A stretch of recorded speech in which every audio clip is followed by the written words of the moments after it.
Good morning, ma'am. My name is S.K. Junaid Akbar. My roll number is 200185. Today my presentation topic is PWD Act 1995. First introduction. Full name: Person with Disabilities, Equal Opportunities, Protection of Rights and Full Participation है. इस act का पूरा नाम क्या है? Person with disabilities, equal opportunities. ये act equal opportunity के बारे में बात करता है, प्रोटेक्शन ऑफ राइट्स के बारे में बात करता है एंड फुल पार्टिसिपेशन के बारे में भी बात करता है. हम इसको पूरा ऐसे ही बोलेंगे. देन ये एक्ट कब पास हुआ था पार्लियामेंट ऑफ इंडिया में? 12 दिसंबर 1995 को. ये एक्ट पार्लियामेंट में 12 दिसंबर 1995 को पास हुआ था. ये कम इनटू फोर्स, ये कब फोर्स में आया था हमारे इंडिया में? 7 फरवरी 1996 को ये एक्ट फोर्स में आ गया था. पूरे देश में ये एक्ट लागू कर दिया गया था, बस एक्सेप्ट जम्मू एंड कश्मीर को. इसके बारे में हम आगे देखेंगे. This law is a significant step in the direction to ensure equal opportunities for person with disability. ये जो लॉ था ये एक सिग्निफिकेंट स्टेप था. हम बोल सकते हैं इसे एक लैंडमार्क था. किसके लिए? ना इक्वल अपॉर्चुनिटीज़ के लिए, कि सबको इक्वल अपॉर्चुनिटी मिले. जो भी पर्सन विद डिसेबिलिटी हैं उनको इक्वल अपॉर्चुनिटी मिले. वो भी हम लोगों हम जो जनरल लोग हैं, हम जो नॉर्मल लोग हैं, हम लोगों को जो भी अपॉर्चुनिटीज़ मिलता है उन लोगों को भी उस तरीके का अपॉर्चुनिटीज़ मिले. और जो पार्टिसिपेशन है उनका नेशनल बिल्डिंग में वो भी बहुत अच्छी तरीके से हो सके, क्योंकि वो भी जो पर्सन विद डिसेबिलिटी हैं वो भी हमारे एक देश का एक अंग है, हमारे नेशन का एक अंग है. उन्हें भी क्या होना चाहिए ना, जो अपॉर्चुनिटीज़ मिलना चाहिए और वो पार्टिसिपेट कर हमारे नेशनल बिल्डिंग में भी. वो हम जनरल लोग जैसे नेशनल बिल्डिंग में पार्टिसिपेट करते हैं, उन्हें भी पार्टिसिपेट करना ज़रूरी है और उनको अपॉर्चुनिटी मिलना चाहिए. देन देखते हैं it extend to the whole of India except Jammu and Kashmir. ये जो एक्ट अभी मैंने आगे जो बोला, ये जो एक्ट था पूरे इंडिया में कम इनटू फोर्स हो गया था, बट जम्मू एंड कश्मीर नहीं हो पाया था, क्योंकि हमें पता है वहाँ 370 का जो प्रोविज़न था उसके वजह से ये एक्ट नहीं हो पाया था. बट अभी ये जो 370 का प्रोविज़न है जम्मू कश्मीर वो तो हट गया है, बट वहाँ ये फोर्स में नहीं आया है. Then aims and objectives. इस एक्ट का एम एंड ऑब्जेक्टिव्स क्या था? Protection of right. पहले देखते हैं इसका first one, protection of right. ये एक्ट का एक एम था कि जो राइट है उसका प्रोटेक्शन हो पाए. जो हमारा ह्यूमन राइट अवेयरनेस है, सबसे पहले चीज़ तो हमारा जो राइट है उसका अवेयर होना चाहिए. सब लोगों को, जो भी पर्सन विद डिसेबिलिटी हैं उनको अपने राइट का अवेयर होना चाहिए और जो उनका राइट है, जो उनका अधिकार है वो उनको मिलना चाहिए. कभी कभी ऐसा होता है ना, हम जो नॉर्मल पीपल हैं, हम जो एजुकेटेड पीपल हैं, हाँ, जो लोग पावर में बैठे हुए हैं वो लोग उनका राइट नहीं दे रहे हैं.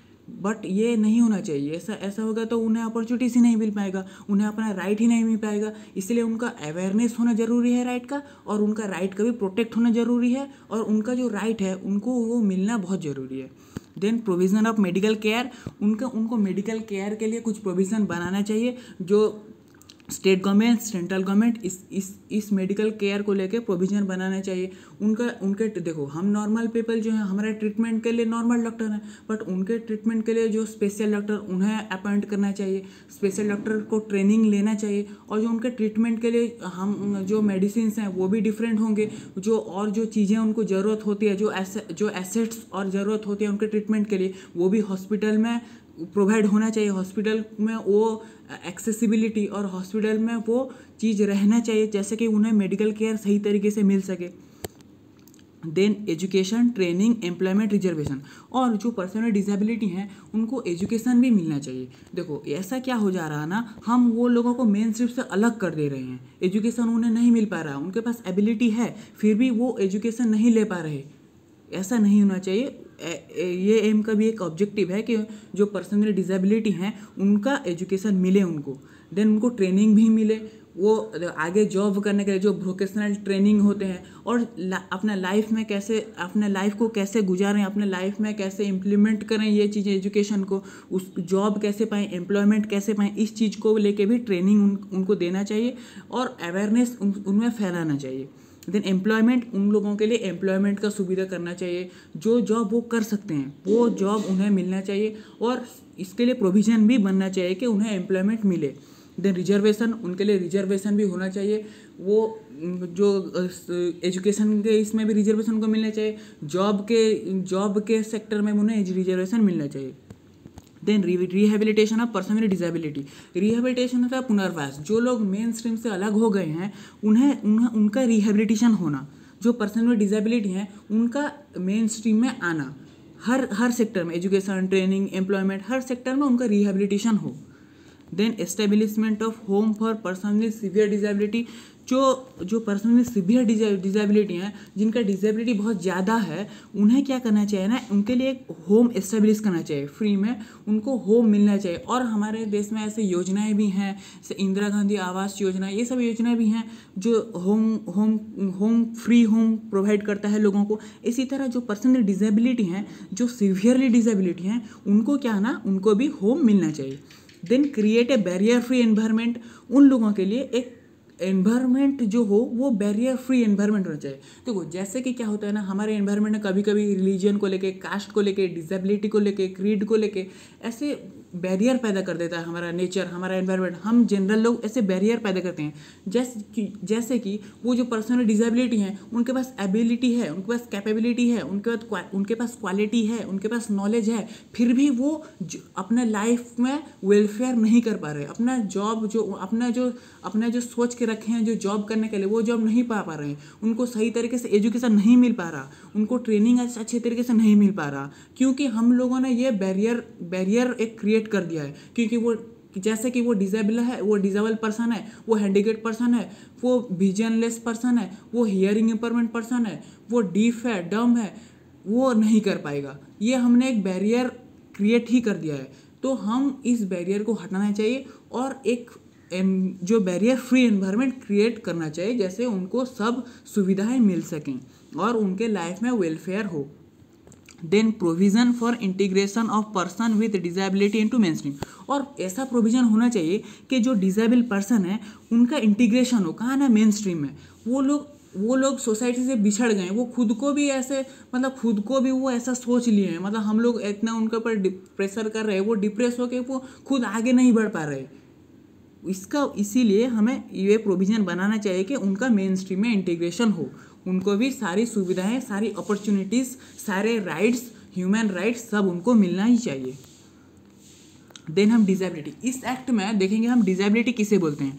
Disability means person suffering from not less than 40% disability. हम इस एक्ट में डिसेबिलिटी किसे बोलेंगे, जो पर्सन है उसका जो डिसेबिलिटी है वो 40% से कम नहीं होना चाहिए, जो डिसेबिलिटी है वो 40% से ऊपर होना चाहिए, तभी हम उसे बोलेंगे कि हाँ ये पर्सन डिसेबल है। अगर वो हैंडीकैप्ड है तो उसका हैंडीकैप्डनेस जो है वो 40% से ऊपर होना चाहिए। अगर वो डीफ है तो डीफनेस तो 40% से ऊपर होना चाहिए। अगर वो डम्ब है वो उसका डम्बनेस वो 40% से ऊपर होना चाहिए। अगर 40% नीचे होगा तो वो डिसेबिलिटी में नहीं आएगा।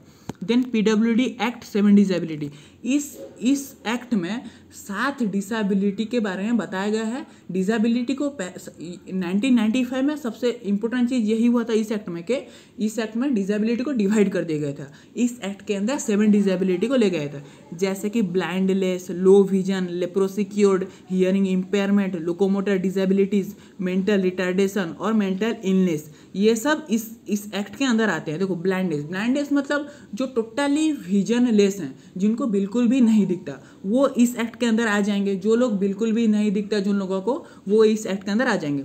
देन लो विजन, जो पर्सन है जिनको लो विजन है, जैसे कि मायोपिया हो गया, जैसे कि जिसे पास का चीज़ दिखाई देता है बट दूर का चीज़ नहीं दिखाई देता, किसी को दूर का चीज़ दिखाई देता है, पास का चीज़ नहीं दिखाई देता, किसी को ब्लर होता है, किसी को कम दिखता है, वो लोग लो विजन के अंदर आ जाते हैं। देन लेप्रोसी मतलब कुष्ठ रोग जो होता है, कुष्ठ रोग में जो क्योर हो गए हैं, जो पर्सन है जिन्हों कुष्ठ रोग हुआ था वो क्योर हो गए हैं, बट अभी भी क्या है ना, वो सही तरीके से अपना काम नहीं कर पा रहे। अभी सही तरीके से हम जो नॉर्मल आदमी जैसा सही तरीके से जीते हैं, वो अभी भी सही तरीके से चल नहीं पाते, कुछ परेशानी है, जॉब अच्छे तरीके से उनको मिल नहीं पाता, वो जॉब कर नहीं पाते। ये ऐसे लोग भी इस एक्ट के तहत इस डिसेबिलिटी में आ जाते हैं।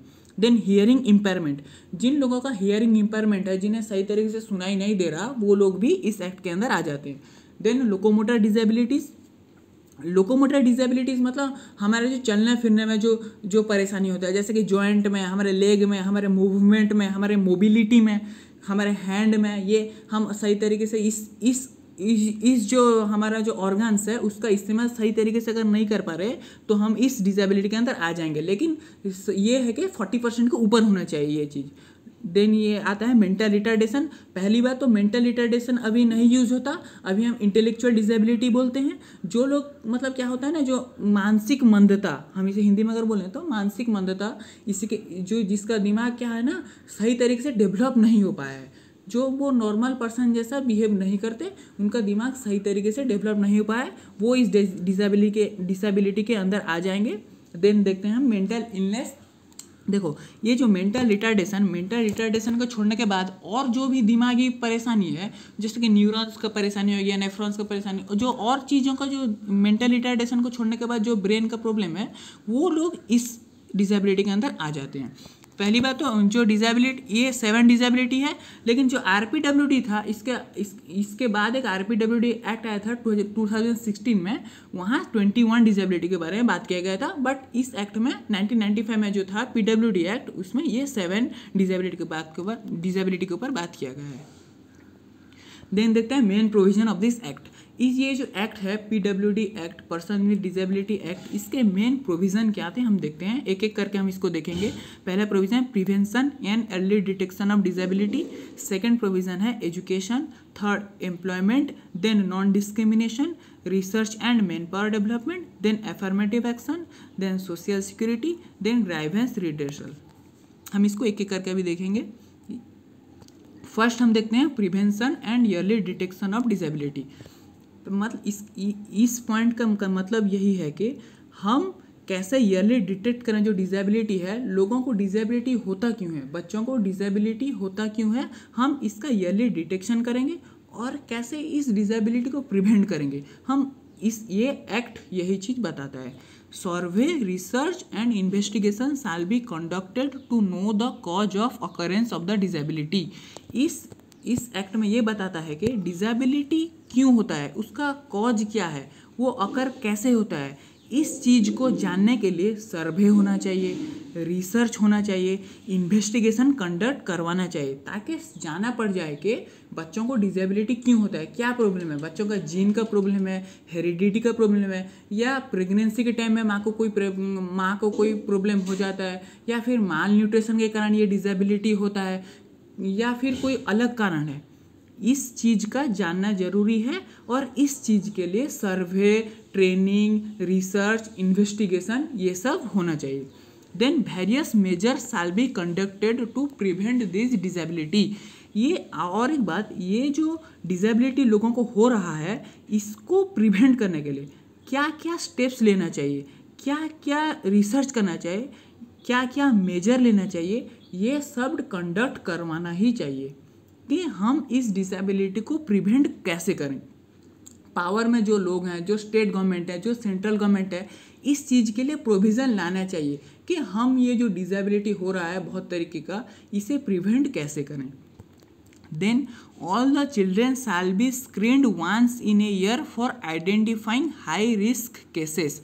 जो बच्चे हैं हर साल उनका स्क्रीनिंग होना चाहिए जो हाई रिस्क में है। हाई रिस्क मतलब उन्हें डिसेबिलिटी नहीं हुआ है, वो रिस्क में अभी हैं, उन्हें डिसेबिलिटी हो सकता है। इसीलिए हम अगर हर साल स्क्रीनिंग करें, हम हर साल अगर उनका ट्रीटमेंट करें, हम हर साल अगर उनका इन्वेस्टिगेशन करें कि क्या डिसेबिलिटी आगे इसे होने वाला है, तो हम आगे जो होने वाला डिसेबिलिटी है हम उसे प्रिवेंट कर सकते हैं।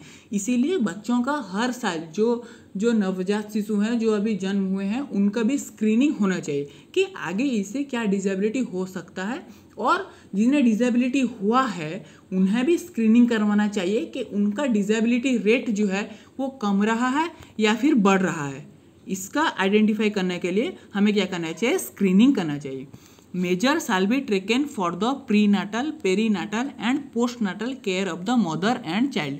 और जो देखो जो मेजर्स हैं डिफरेंट टाइप्स के, वो भी कंडक्ट करवाना चाहिए। किसके लिए ना, प्री नाटल पीरियड, पेरीनाटल पीरियड और post natal care of the mother and child. जो मदर का जो प्री नाटल पीरियड है, जो प्रेगनेंसी के पहले का पीरियड है, वो कैसे ठीक से हो, और जो प्रेगनेंसी टाइम में जो ट्रीटमेंट, जो सर्वे, ये सब कैसे हो एक माँ का। और पोस्ट नाटल पीरियड, ये टाइम का जो ट्रीटमेंट है वो माँ को सही तरीके से होना चाहिए और इसके लिए मेजर्स लेना चाहिए। दोनों, अगर पोस्टनेटल पीरियड है, पोस्टनेटल पीरियड के बाद बच्चों का भी ट्रीटमेंट सही तरीके से करवाना चाहिए और उनको स्क्रीनिंग करवाना चाहिए कि उनका डिसेबिलिटी आगे क्या हो सकता है, वो अभी कैसे हैं, वो पूरा नॉर्मल पीपल जैसे हैं या नहीं, अगर डिसेबिलिटी कोई है तो उनके ट्रीटमेंट के लिए क्या मेजर्स लेना चाहिए, ये बात ज़रूरी है।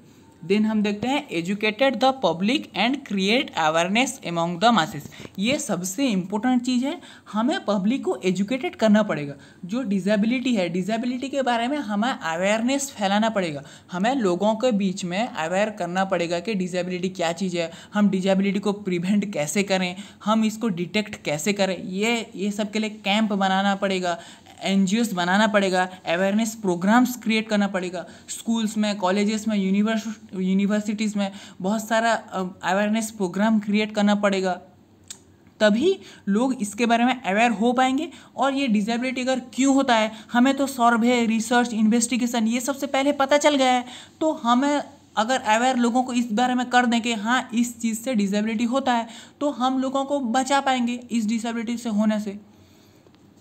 Then provide facilities for training PSC मतलब होता है पब्लिक हेल्थ केयर स्टाफ। और जो पब्लिक हेल्थ केयर जो स्टाफ हैं उन्हें क्या करना चाहिए ना, ट्रेनिंग देना चाहिए।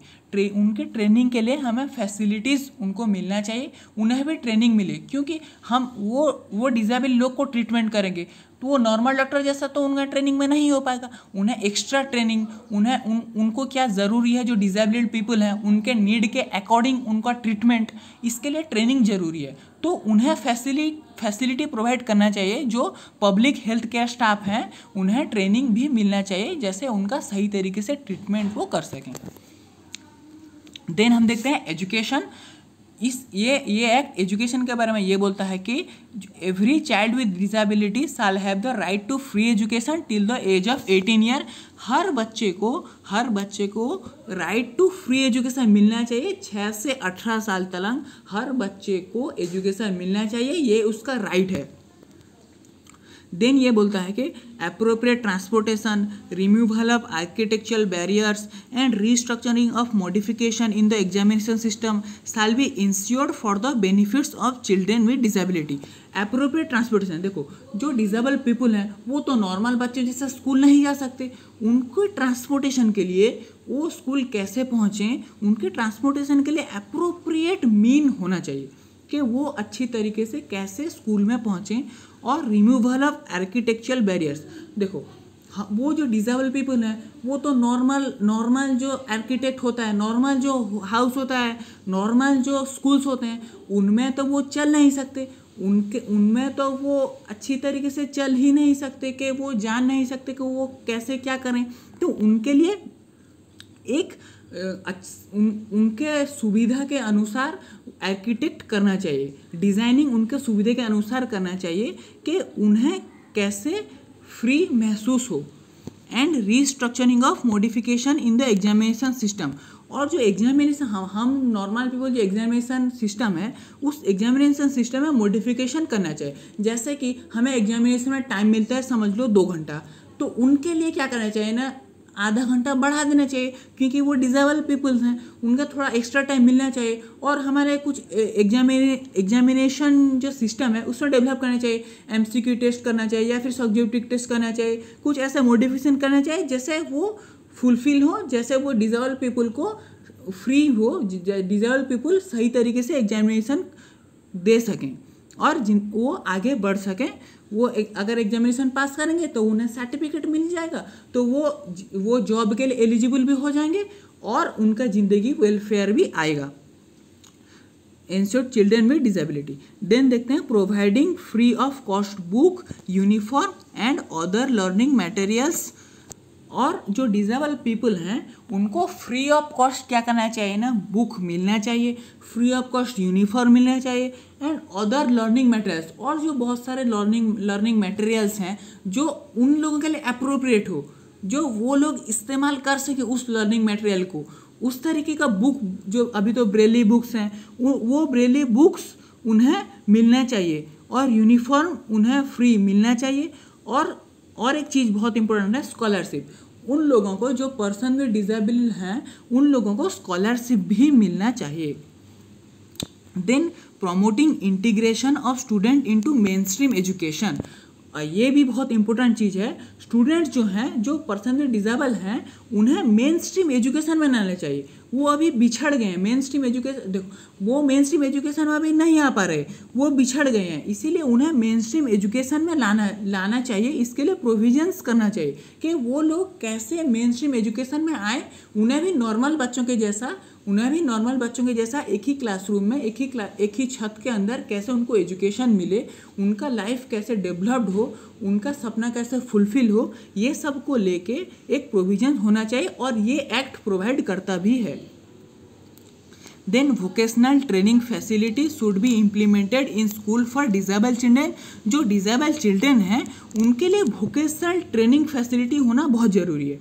देखो वोकेशनल ट्रेनिंग मतलब ऐसा ट्रेनिंग जो आगे जाके जॉब में उनका हेल्प हो सके, उनको ऐसा ट्रेनिंग मिलना बहुत ज़रूरी है जैसे वो आगे जाके जॉब कर सकें, अपना लाइफ फुलफिल खुद कर सकें, वो जैसे दूसरे के ऊपर डिपेंड ना हो, उन्हें उस चीज़ का ट्रेनिंग मिलना चाहिए। वो एम्प्लॉयमेंट उन्हें मिलना चाहिए और उस एम्प्लॉयमेंट को फुलफिल करने के लिए तो ट्रेनिंग चाहिए ना, तो उनको वो वोकेशनल ट्रेनिंग स्कूलों में मिलना ही चाहिए। Then teacher training institute shall be establish, ये भी बहुत इंपॉर्टेंट है। देखो हम जो नॉर्मल टीचर्स अभी हम जो नॉर्मल बीएड कर रहे हैं वो तो नॉर्मल बच्चों को पढ़ाएंगे, लेकिन जो डिसेबल पीपल को उनको पढ़ाने का तरीका तो अलग होगा। इसके लिए जो टीचर ट्रेनिंग इंस्टीट्यूट खोलना चाहिए, जो टीचर हैं हम लोगों को भी उस तरीके का ट्रेनिंग देना चाहिए। जो स्पेशल टीचर्स हैं उन लोगों को ट्रेनिंग देना चाहिए, उनके लिए इंस्टीट्यूट बनाना चाहिए कि उनको वहाँ ट्रेनिंग मिल सके, ताकि वो जो डिसेबल पीपल हैं उनको सही तरीके से एजुकेशन दे पाएँ। देन अवेयरनेस ऑफ पेरेंट्स का भी होना बहुत ज़रूरी है। इसमें हम क्या ना पेरेंट्स को भी अवेयर करना इस चीज़ में बहुत ज़रूरी है, ताकि क्या हो सके ना वो बच्चों को एजुकेशन के लिए प्रमोट करे। कभी कभी ऐसा होता है जो डिसेबल पर्सन्स हैं उनके पेरेंट्स उनको घर से निकाल देते हैं, उनको एजुकेशन नहीं दे पा रहे, उनके पेरेंट भी कभी कभी क्या करते हैं ना उनको नज़रअंदाज कर देते हैं कि ये बच्चे से कुछ नहीं हो पाएगा। बट ऐसा नहीं होना चाहिए, उनको पेरेंट को भी हम लोगों को अवेयर करना चाहिए। जो एजुकेटेड पर्सन्स हैं, जो स्टेट गवर्नमेंट्स हैं, जो सेंट्रल गवर्नमेंट्स हैं, वो लोग पेरेंट्स लोगों को भी अवेयर करना चाहिए कि वो जो डिसेबल बच्चे हैं वो भी कुछ कर सकते हैं ज़िंदगी में, उनको भी एजुकेशन का अधिकार है, ह्यूमन राइट्स का भी अधिकार है, उनको अपना अपॉर्चुनिटीज़ मिलेगा। और इसके लिए पेरेंट्स को भी अवेयर करना चाहिए और पेरेंट लोगों को भी अपने बच्चों को प्रमोट करना चाहिए। और अगर बच्चे को उसका राइट नहीं मिल पा रहा, उसका एजुकेशन नहीं मिल पा रहा, उसका एम्प्लॉयमेंट नहीं हो पा रहा उसके डिसेबिलिटी के कारण, वो इस चीज़ का शिकायत भी कर सकता है स्टेट गवर्नमेंट में, सेंट्रल गवर्नमेंट में। एक सही फॉर्म के तहत इस चीज़ का शिकायत भी पेरेंट करेगा। स्कूल में जाके वो बोलना ही चाहिए कि मेरे बच्चों को भी एजुकेशन मिलना चाहिए। देन हम देखते हैं employment. 3% of the vacancy in the government employment shall be reserved for people with disability। ये एक्ट में क्या आता है कि जो 3% वैकेंसी है वो डिसेबल पीपल के लिए रिजर्व होना चाहिए। 1% each for people suffering for blindness और लो विजन। जो ब्लाइंडनेस और लो विजन के पर्सन्स हैं उनके लिए 1% वैकेंसी, हियरिंग इम्पेयरमेंट के लिए 1% वैकेंसी होना चाहिए, और जो locomotor disabilities and cerebral palsy के जो पर्सन जो डिसेबल हैं उन्हें 1% वैकेंसी मिलना चाहिए। कहाँ ना, एम्प्लॉयमेंट में। Then the relaxation of upper age limit. देखो हम नॉर्मल पीपल के लिए क्या होता है ना, हम कोई भी जॉब के लिए अप्लाई करते हैं, कोई भी फॉर्म हम गवर्नमेंट जॉब के लिए कोई भी फॉर्म भरते हैं, हमें एज लिमिट देखता है, हमारे लिए एज लिमिट देखता है। एज लिमिट एक फिक्स होता है कि 30 साल के अंदर के बच्चों को ही हमें जॉब में लूँगा। कोई कंपनी 35 से जॉब में लेता है। तो जो पर्सन विद डिसेबिलिटी हैं उनके लिए ये जो एज लिमिट है उसे बढ़ा देना चाहिए, उनके लिए एज लिमिट नहीं रखना चाहिए। तो इससे भी क्या होगा ना, उन्हें जॉब मिल पाएगा, वो अपने लाइफ में अचीवमेंट कर पाएंगे और वेलफेयर कर पाएंगे। उनके जो अपर एज लिमिट है उसका रिलैक्सेशन उनको मिलना चाहिए। Then the training and welfare of the person with disabilities regulating the employment, और जो पर्सन विद डिसेबिलिटी हैं उनके एम्प्लॉयमेंट के लिए, वो एम्प्लॉयमेंट के लिए, जॉब के लिए तो ट्रेनिंग जरूरी है, ट्रेनिंग उनको मिलना चाहिए, उनको ट्रेनिंग देना चाहिए स्कूलों में। एंड रेगुलेटिंग द एम्प्लॉयमेंट, और एम्प्लॉयमेंट को भी रेगुलेटिंग करना चाहिए। देखो जैसे कि कोई एक पर्सन हर तरीके का तो जॉब नहीं कर सकता, हर तरीके की जॉब में तो कोई एक आदमी फिट नहीं हो सकता, इसीलिए वो जो पर्सन विद डिसेबिलिटी हैं वो जो जॉब कर सकें, वो जो जॉब के लिए एलिजिबल हैं, जो जॉब वो कर पाएंगे, वो उस तरीके का जॉब उन्हें मिलना चाहिए, ताकि वो जॉब इजी वे में, फ्री वे में, बिना डिप्रेस्ड के, बिना स्ट्रेस के वो जॉब वो कर पाएँ।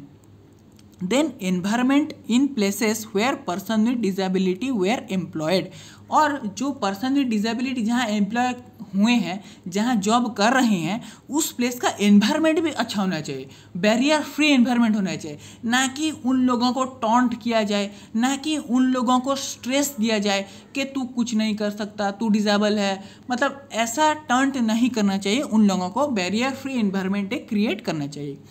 Then no employee can be sacked or fired if they become disabled during service। ये बहुत इंपॉर्टेंट बात है। कोई भी एम्प्लॉय है, अगर कोई पर्सन जो डिसेबल है, वो क्या हो रहा है ना, सर्विस के टाइम में अगर डिसेबल हो जाए तो उसे सैक्ड, उसे फायर नहीं करना चाहिए, जॉब से नहीं निकालना चाहिए। No promotion can be denied because of empowerment, और ये भी इम्पोर्टेंट चीज़ है कि एक पर्सन के एम्पावरमेंट को लेके, एक पर्सन के डिसेबल को लेके उसका जो प्रमोशन है उसे रोकना नहीं चाहिए, उसका प्रमोशन जैसा नहीं रुकना चाहिए। एक पर्सन को अपने एम्पावरमेंट के कारण उसका प्रमोशन नहीं रुकना चाहिए, उसके एबिलिटी के तहत, उसके काम करने के क्षमता के तहत उसे उसका प्रमोशन मिलना चाहिए। Then non discrimination, adopt all form of friendly infrastructure for PWDs। देखो नॉन डिस्क्रिमिनेशन मतलब हमें डिस्क्रिमिनेट नहीं करना चाहिए, हम जो नॉर्मल पीपल जैसे हैं, पर्सन विद डिसेबिलिटी भी वही पीपल हैं, कोई डिस्क्रिमिनेशन नहीं होना चाहिए। Adopt all form of friendly infrastructure for PWDs, जो पर्सन विद डिसेबिलिटी हैं उनके लिए जो फ्रेंडली इंफ्रास्ट्रक्चर वो अडॉप्ट हो, कैसे इंफ्रास्ट्रक्चर जो है वो कैसे फ्रेंडली हो उनके लिए, वो फ्री तरीके से इजी वे में कैसे इंफ्रास्ट्रक्चर को यूज़ कर पाएँ, ऐसा इंफ्रास्ट्रक्चर बनना चाहिए। Then all public building, rails, buses, aircraft should be easily accessible for the disable children. जो पब्लिक बिल्डिंग हैं, रेलवेज हैं, बसेस हैं, एयरक्राफ्ट हैं, ये सब इजीली एक्सेसिबल होना चाहिए। जो डिसेबल चिल्ड्रेन हैं ये सब चीज़ों में इजीली इसे यूज़ कर पाएँ, रेल में, बस में वो अच्छी तरीके से चढ़ पाएँ, सही तरीके से बैठ पाएँ, ऐसा इंफ्रास्ट्रक्चर होना चाहिए पब्लिक बसेस में, बिल्डिंग्स में, रेल्स में, एयरक्राफ्ट में। Then braille signals and sound should be provided in all elevators. Elevators जो हैं वहाँ ब्रेल सिग्नल है वहाँ होना चाहिए, और साउंड भी प्रोड्यूस होना चाहिए वहाँ। जैसे कि लिफ्ट मतलब एक लिफ्ट अभी कौन से फ्लोर में है वो बताना चाहिए, फर्स्ट फ्लोर में, अभी लिफ्ट सेकंड फ्लोर में पहुंचा, ऐसा साउंड आना चाहिए वहाँ, और ब्रेल सिग्नल भी होना चाहिए। Then buildings, private buildings and public should be ramp for easy access. और जो बिल्डिंग्स हैं, जो पब्लिक स्कूल्स हैं, और जो भी चीज़ है जहाँ पब्लिक जा सके वहाँ क्या होना चाहिए ना, रैंप होना चाहिए। अगर एक रैंप होगा तो एक डिसेबल पर्सन इजी वे में वहाँ अपना काम कर सकेगा, और इजी फ्री वे में वो वहाँ सेफ रहेगा और वो अच्छी तरीके से अपना काम कर पाएगा। Then zebra crossing and railway crossing marking signals, zebra crossing और रेलवे क्रॉसिंग का भी सिग्नल होना जरूरी है। Then research and man power development, research in the following area should be promoted. इस एरिया सब में रिसर्च होना चाहिए, जैसे कि प्रिवेंशन ऑफ डिसेबिलिटी को हम कैसे, पहले जैसे मैंने बोला डिसेबिलिटी को हम प्रिवेंट कैसे करें, उसके ऊपर रिसर्च होना चाहिए, उसके ऊपर सर्वेस होना चाहिए, उसके ऊपर इन्वेस्टिगेशन होना चाहिए। देन रिहेबिलिटेशन इंक्लूडिंग CBR उन जो CBR हैं उनका रिहेबिलिटेशन होना चाहिए। Then development of assistive devices, जो असिस्टिव डिवाइसेस हैं, असिस्टिव डिवाइसेस मतलब सहायक डिवाइसेस जो हैं जो एक पर्सन विद डिसेबिलिटी को सेफ करता है, जैसे कि क्लचेस हो गए, जैसे कि जो व्हील चेयर ये सब हो गए, जैसे कि जो चश्मा ब्लैक टाइप का चश्मा वो सब हो गया, ये सब असिस्टिव डिवाइस हैं ये एक पर्सन विद डिसेबिलिटी के, ये सब में डेवलपमेंट आना चाहिए। जैसे कि जो व्हील चेयर है वो नॉर्मल व्हील चेयर नहीं होना चाहिए, उसमें क्या क्या फीचर्स हम ऐड करें उस व्हील चेयर में, जैसे कि और भी इजी हो एक पर्सन विद डिसेबिलिटी को उसे यूज़ करने में। एक सही तरीके का क्लच, जो क्लचेस होते हैं वो कैसे डेवलप करें, उसका क्या फीचर उसमें डेवलप करें, उसके ऊपर रिसर्च करना जरूरी है। देन जॉब आइडेंटिफिकेशन, और जॉब का भी आइडेंटिफिकेशन होना चाहिए। जैसे मैंने पहले बोला कि एक पर्सन विद डिसेबिलिटी वो किस टाइप का जॉब कर पाएगा, वो किस टाइप के जॉब के लिए एलिजिबल है, इस चीज़ का भी आइडेंटिफाई हमें करना चाहिए, और उसके एलिजिबिलिटी के अकॉर्डिंग, उसके कैपेबिलिटी के अकॉर्डिंग उसका जॉब उसे मिलना चाहिए। Then development of assistive devices, अभी ये मैंने दोबारा लिख दिया है। Then financial assistance should be made available to the educational institutes, जो भी, और ये भी बहुत इंपॉर्टेंट चीज़ है, जो भी एजुकेशनल इंस्टीट्यूट्स हैं उनको फाइनेंशियल असिस्टेंट, फाइनेंशियल हेल्प उनको भी मिलना चाहिए। देन एफर्मेटिव एक्शंस कुछ हैं, aids and appliances should be made available to person with disability, जो एड्स हैं अप्लायंसेस हैं ये सब पर्सन विद डिसेबिलिटी को अवेलेबल होना चाहिए। Allotment of land shall be made at concessional rates, एक मतलब एक नॉर्मल रेट में, एक कंसेशनल रेट में, एक कम रेट में लैंड जो पर्सन विद डिसेबिलिटी को डिसेबल हैं उनको मिलना चाहिए, कम रेट में लैंड उनको मिलना चाहिए फॉर वेरियस पर्पसेस। किस पर्पस के लिए, हाउस, उनका घर बनाने के लिए, उनका घर बनाने के लिए अगर लैंड उन्हें चाहिए तो उन्हें वो कंसेशनल रेट में, कम रेट में उन्हें मिलना चाहिए। कुछ अगर वो बिजनेस करना चाहते हैं जो पर्सन विद डिसेबिलिटी हैं वो कम रेट में उनको उनका जो लैंड है वो मिलना चाहिए। Special school research, special recreational centre ये सब खोलने के लिए भी क्या करना चाहिए, कम रेट में लैंड मिलना चाहिए। देन सोशल सिक्योरिटी, उनको सिक्योरिटी भी बहुत ज़रूरी है, उनका सिक्योरिटी मिलना भी बहुत ज़रूरी है। Financial help to NGOs for rehabilitation of person with disability, जो NGOs हैं, जो नॉन गवर्नमेंट ऑर्गेनाइजेशन है उनको भी क्या करना चाहिए, फाइनेंशियल हेल्प मिलना चाहिए ताकि वो लोग रिहेबिलिटेशन को प्रमोट कर सके, जो पर्सन विद डिसेबिलिटी हैं उनका रिहेबिलिटेशन कर सकें। जो NGOs हैं, NGOs को चलने के लिए भी क्या तो फाइनेंशियल हेल्प का भी ज़रूरी है ना, तो हम लोगों को भी जो NGOs हैं उनमें डोनेट करना चाहिए, फंड्स वहाँ देना चाहिए कि वो रिहेबिलिटेट कर पाएँ। Then insurance coverage for the benefit of the government employees with disability, जो गवर्नमेंट एम्प्लॉय हैं, डिसेबल पीपल, जो पर्सन विद डिसेबिलिटी जो गवर्नमेंट एम्प्लॉय हैं उन्हें इंश्योरेंस भी मिलना चाहिए। Then unemployment allowance to people with disability, जो लोग पर्सन विद डिसेबल हैं, जो लोग अनएम्प्लॉयमेंट हैं, जो लोग जॉब नहीं कर रहे हैं उन्हें भी अलाउंस मिलना चाहिए। देन ग्रीवेंस रिड्यूसल, इसका मतलब जो अपना जो परेशानी है, अपना जो शिकायत है उसका परामर्श कैसे करें, उसका निवारण कैसे करें। इसके लिए क्या है, in case of violation of right as prescribed in the act people with disability may move an application to, अगर उनके राइट का, उनका जो ह्यूमन राइट है, उनका जो अपॉर्चुनिटी है, अगर उसमें कोई वायोलेशन हो रहा है तो एक पर्सन विद डिसेबल क्या करेगा ना, वो chief commissioner for person with disability in the centre के पास जाएगा। जो चीफ कमिश्नर है, सेंटर का जो चीफ कमिश्नर है वो उसके पास एक पर्सन विद डिसेबिलिटी जाके शिकायत कर सकता है, एप्लीकेशन दे सकता है कि मुझे एम्प्लॉयमेंट नहीं मिल पा रहा, मुझे मेरे इम्पायरमेंट के कारण एजुकेशन नहीं मिल पा रहा, मुझे मेरे इम्पायरमेंट के कारण जो जॉब अपॉर्चुनिटी नहीं मिल पा रहा, ये सब चीज़ का शिकायत वो जाके कर सकता है, कहाँ, चीफ कमिश्नर के पास। Then commissioner for person with disability in the state, और स्टेट कमिश्नर भी होते हैं PWDs के शिकायत के लिए, ग्रीवेंस रिड्यूसल के लिए स्टेट कमिश्नर भी होते हैं। एक पर्सन विद डिसेबिलिटी वहाँ जाके अपना शिकायत कर सकता है। देन ये कुछ मेरे कंक्लूजन मेरा यही है कि हम ये देखेंगे कि एक पर्सन विद डिसेबिलिटी को इक्वल अपॉर्चुनिटीज़ मिले, ये एक्ट यही बताता है, इक्वल अपॉर्चुनिटीज़ मिले। ये जो मैं बात बताया, education, grievance redressal, employment, architecture, social security, ये सब चीज़ सही तरीके से उनको मिलना चाहिए। देन ये सब कुछ मेरे रेफरेंस हैं। Thank you ma'am, thank you.